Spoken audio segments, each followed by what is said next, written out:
Les consultations bilatérales se poursuivent entre les dirigeants européens afin de trouver un compromis et empêcher une sortie du Royaume-Uni de l'Union.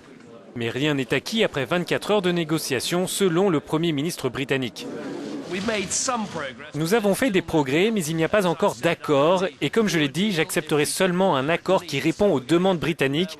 Nous reprenons le travail, je ferai de mon mieux.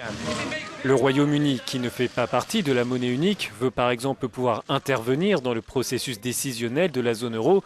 Une demande jugée excessive par le président français qui souhaite des conditions en contrepartie. Cette nuit, il y a eu des propositions qui ont été échangées entre les uns et les autres, notamment pour ce qui concerne la France, la volonté qu'il y ait une régulation financière qui va sur toutes les places de l'Europe et qu'il n'y ait pas de droit de veto.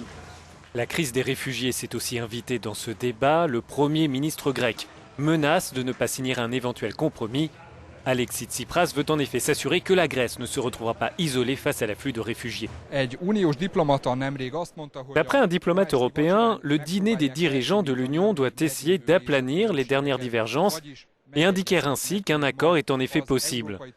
Dans le même temps, il est recommandé aux délégations des États membres de réserver une nuit d'hôtel supplémentaire.